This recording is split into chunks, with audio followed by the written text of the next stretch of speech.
ओम नमो भगवते वासुदेवाय। तो आज हम लोग श्रीमद् भागवतम के इस तृतीय स्कंद के 11वें अध्याय का हम लोग 8वां 9वां 10वां श्लोक लेते हैं। 8वां 9वां तो हम लोग देखते हैं। लघुनी बै समाप्नाता 10 पंच चौनाड़िका ते दे मुहूर्त प्रहरा सचामह सप्तवह नृणाम। तो काल की गणना हम लोग देख रहे थे, किस तरीके से काल की गणना की जाती है, किस तरीके से हम लोग करते हैं। तो कल हम लोग लघु पे पहुंच गए थे ना, लघु पे यानी कि जो हम लोग कह रहे थे ना लग्न मत, तो वो लघु से अब और आगे, लघु यानी बहुत छोटे, उससे और आगे यानी कि हम लोगों ने कहा था ना, जैसे जैसे हम लोग श्लोकों में आगे बढ़ते जाएंगे वैसे ही वैसे काल की जो अवधि बढ़ती हुई चली जाएगी। तो इस तरीके से लघु से और आगे जो 15 लघु होते हैं, वो उसके आगे की बात यहाँ हो रही है कि यानी कि 15 लघु मिलकर एक नाड़िका बनाते हैं। जब लघु जो है, जब ये 15 लघु मिल जाते हैं, जैसे हम लोगों के अभी हम लोग कहते हैं ना कि 60 सेकेंड हो जाते हैं तब 1 मिनट होता है, जब 60 मिनट हो जाते हैं तब 1 घंटा होता है। तो वैसे यहाँ पर अभी लघु जो समय है, तो 15 जब लघु मिल जाते हैं तो एक नाड़िका बनते हैं। और इसे क्या कहते हैं, दंड कहा जाता है। इसे दंड भी कहते हैं, यानी कि या नाड़िका कह लो या दंड कह लो, एक ही बात है।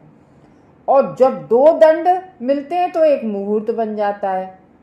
और मानवीय गणना के अनुसार जो हम लोगों के है, तो 6 या 7 दंड मिलकर दिन या रात का चतुर्थांश बनते हैं।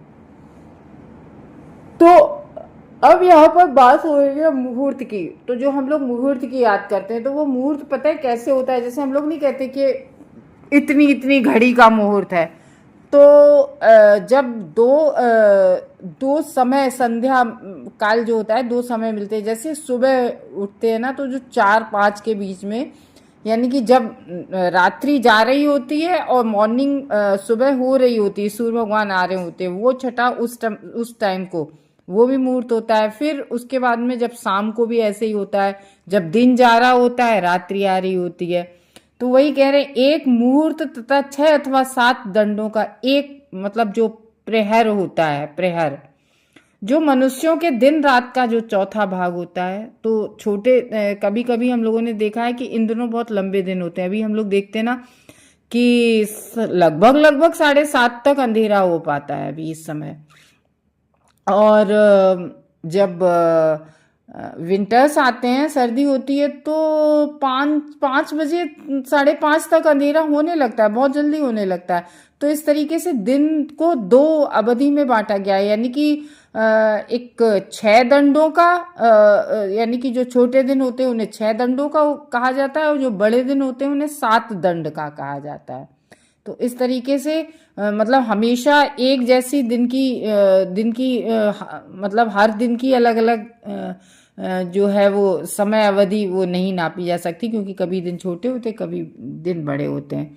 तो इस तरीके से नड़िका दंड एक ही अवधि के है। तो यानी कि चाहे नड़िका कह दो चाहे दंड कह दो, जैसे हम लोग नहीं कहते हैं कि चाहे बॉयज कह दो, चाहे लड़का कह दो, चाहे बालक कह दो, चाहे कुछ भी कह दो, इस तरीके से।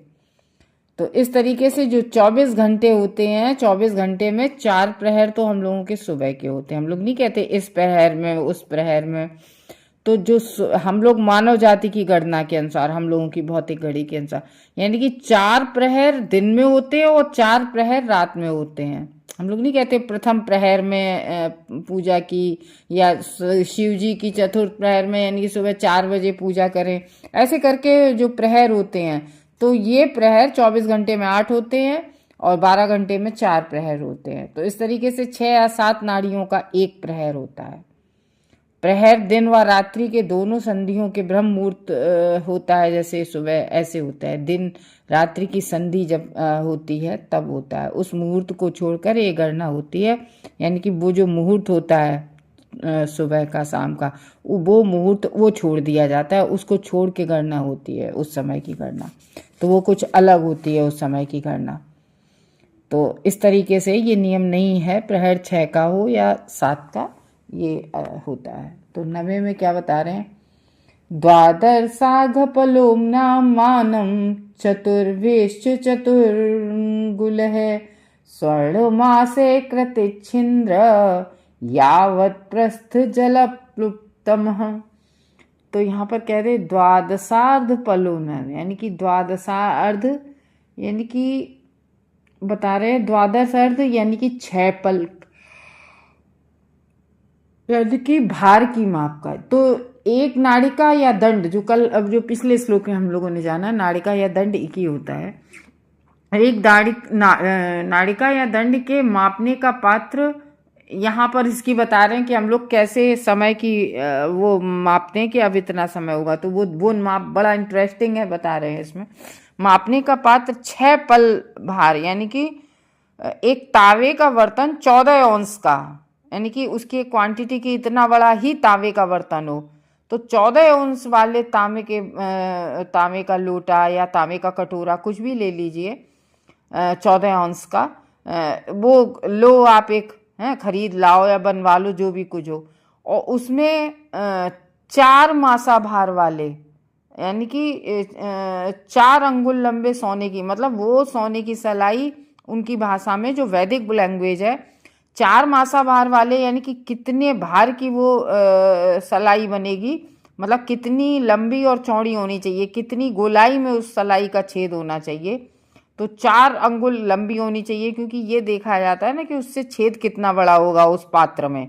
4 अंगुल लंबे सोने की सलाई में एक छेद बनाया जाता है। उसमें आपने बर्तन लिया और उस बर्तन में जो है वो उसी सलाई से वो तावे का बर्तन लिया 14 औंस का, यानी कि लोटा लो या कुछ भी कटोरा लो, और एक क्वांटिटी उसमें उतनी आनी चाहिए पानी की, और उसमें नीचे एक सलाई लो और उस सलाई से वो 4 उंगली की सलाई हो, और इतनी मतलब ज़्यादा चौड़ी ना हो, क्योंकि वो छेद जो है वो ज़्यादा बड़ा ना बने, क्योंकि छेद ज़्यादा बड़ा बन जाएगा तो फिर पानी निकलेगा और ज़्यादा, क्योंकि उस पात्र को भरना है ना, फिर वो पात्र कितनी टाइम में भर जाएगा ये देखा जाता है। तो उससे टाइम, जैसे हम लोग है ना और देखते हैं ना ऑफिसों में, ये लोग अपनी टेबल पे रेत का वो टाइमर वो नहीं होता है कि रेत भर लेते हैं और वो उल्टा करके रख देते हैं कि कितनी देर में रेत नीचे आती है, इतने टाइम में ये काम करना है, ऐसे करके। तो वैसे ही ये पात्र बनाया जाता है। तो 14 औंस का पात्र सलाई से, उस सोने की सलाई से, क्योंकि सोने की इतनी लंबी चौड़ी सलाई हो, जब इस वो उससे छेद कर लिया, अब छेद करके उस पात्र में जल भरो ऊपर से, ठीक है। पात्र को जल में रखा जाता है और इस पात्र को लबालब भरने में जो समय लगता है वह एक दंड कहलाता है। ये है दंड। कैसे नापा जाता है वो बता रहे हैं। दंड या नड़िका कैसे नापा जाता है कि उस पात्र को ऊपर से भरने लगे, तो अब ऊपर से तो आप चाहे इतनी मोटी धार लगा के पानी भर दो, लेकिन वो नीचे से तो उतना ही निकलेगा केवल एक सलाई से, तो वो ऑटोमेटिक भर जाएगा। तो वो जितना भरने में समय लग रहा है वो केवल एक दंड कहलाता है। तो यहाँ ये बताया जा रहा है, यहाँ ये सलाह दी जाती है कि तांबे के मापक मात्र में जो छेद बनाया जाए वह छेद 4 मासा से अधिक भार वाली 4 अंगुल से अधिक लंबी सलाई से न बनाया जाए, मतलब उतना ही मोटा पतला हो। उसमें छेद का व्यास सही रहता है, क्योंकि उससे ही, क्योंकि उनकी एक वैदिक भाषा है ना उस समय काल को नापने की। इस पात्र को जल में रखा जाता है और इसके ऊपर तक भर जाने का समय वो दंड कहलाता है। दंड की अवधि मापने की ये दूसरी विधि है। जिस तरह की कांच के पात्रों में बालू के समय मापा जाता है, ऐसा प्रतीत होता है कि वैदिक सभ्यता के दिनों में भौतिकी, रसायन शास्त्र या उच्चतर गणित का अभाव न था, तो मापों की गणना सरल से सरल रूप में अनेक विधियों से, इस तरीके से मापों की गणना अनेक तरीके से की जाती थी। तो ये हम लोगों ने जाना कि ऐसे करके हम लोगों की जो है, अब अगले श्लोक में अब देवताओं का भैया टाइम अलग होता है, तो देवताओं की अलग अवधि बताएंगे। तो हरे कृष्णा।